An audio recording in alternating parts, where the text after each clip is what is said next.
संजीव जी मेरे साथ हैं। संजीव जी, थोड़ा सा इस लब्बो लुआब को समझा दीजिए।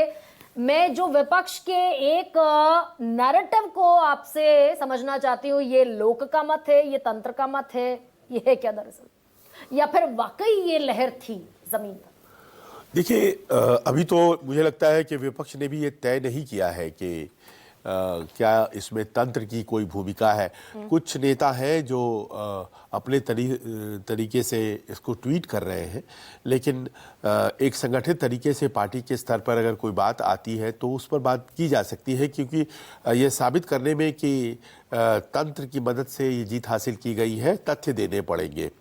और वो तथ्य जब तक जुटा नहीं लिए जाते हैं, क्योंकि ये पहला इलेक्शन है गरिमा, आपने देखा, जिसमें कि 1952 के बाद सबसे ज्यादा पोलिंग हुई है। Exactly. और किसी भी बूथ पर, एंड देवर अराउंड 9,000, किसी भी बूथ पर रीपोलिंग नहीं हुई है। 90,000 हाँ, अक्रॉस और किसी भी बूथ पर रीपोलिंग नहीं हुई। Exactly. तो ये तो अपने आप में अप्रत्याशित है।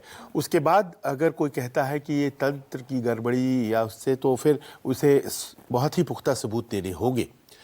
लेकिन ये तो है कि नतीजे अप्रत्याशित हैं और धूल धूसरित कर देते हैं विपक्ष को।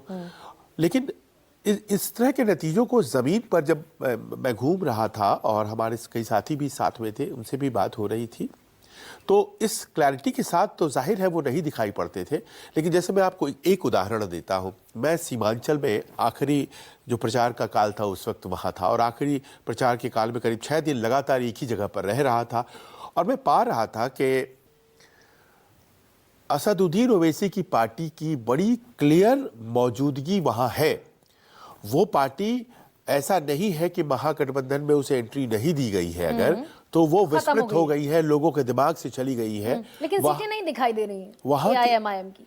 कहा एआईएमआईएम को लेकर जो आप प्रोडिक्ट कर रहे हैं, सीटें नहीं दिखाई दे रही हैं। सीटें यहाँ नहीं दिखाई पड़ रही है। चुनाव आयोग के वेबसाइट पर 5 सीटें उनको आई हैं। अच्छा, 5 मतलब वो रिटेन कर पा रहे हैं। अब वो 5 सीट केवल जीतते ही नहीं है जितना कि उन्होंने जीता था, बल्कि 5 सीट जो है जीतने के अलावा उन्होंने बाकी की 24 सीट, यानी कि 29 पर वो खड़े हुए थे, 24 सीटों पर डेंट पहुंचा दिया महागठबंधन को। ये एक मिसकैलकुलेशन हुई। अब ये मिसकैलकुलेशन तो चुनाव के नतीजों के बाद ही है ना। लेकिन उस वक्त असेस नहीं कर पाए, जब ये 6 सीट मांगने उनके दरवाजे पर डुगडुगी बजाते गए थे, आपको याद होगा।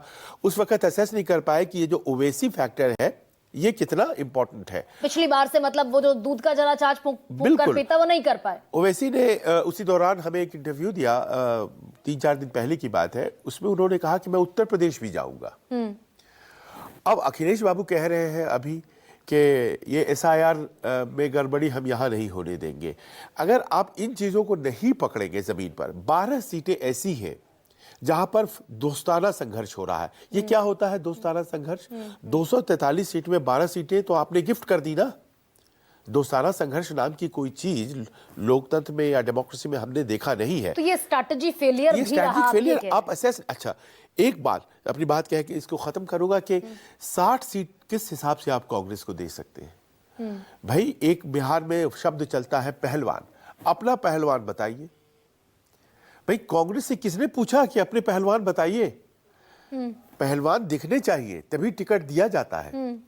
तो आपने कौन कौन से पहलवान देख लिए कांग्रेस के जो 60 सीटें ले लिया? और कांग्रेस ने कौन कौन से पहलवान दे दिए? मजबूरी भी तो थी भाई आरजेडी की। आरजेडी को लिबरल चेहरा चाहिए था, यादव मुस्लिमों की पार्टी, डोमिनेंट यादवों की पार्टी और एजिटेटेड यादवों की पार्टी आरजेडी को माना जाता है। उनको कांग्रेस के तौर पर एक सर्वग्राह्य चेहरा चाहिए था, सर्वग्राह्य पार्टी चाहिए थी। अगर आपको लगता था कि वही आपका स्ट्रेंथ है, तो बहुत बड़ा मिसकैलकुलेशन था। ये यहाँ पर थोड़ा सा मैं कुमार सौरभ आपसे वाइंड अप करना चाहती हूँ। प्रशांत किशोर राजनीति में अब नहीं रहेंगे ना, एज ही हैड स्टेटेड। अगर वो मैन ऑफ वर्ड्स हैं तो मुझे लगता है वो राजनीति में प्रशांत किशोर अब नहीं रहेंगे। 25 से ज्यादा जेडीयू की हैं। देखिए, राजनीति में वो होंगे या नहीं होंगे, वो तो खैर हम श्योर हैं कि आप उनसे भी ये प्रश्न पूछेंगे ही।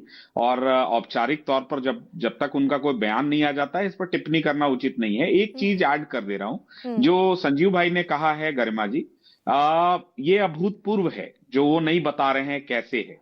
एक बड़े अखबार ने एक स्टडी किया है अभी हाल ही में, और वो ये स्टडी है, मैं इसको शेयर कर दे रहा हूं।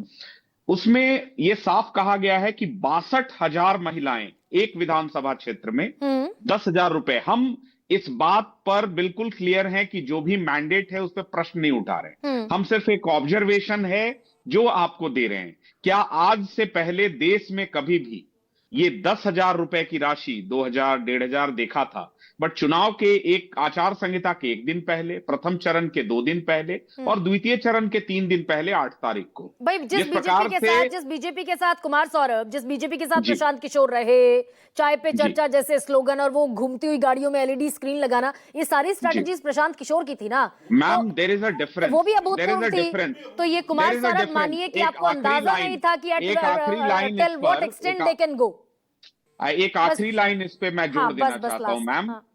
There is a difference between campaigning and exchequer, यानी ट्रेजरी के पैसा को उठाकर चुनाव से पहले मतदाताओं में बांट देना।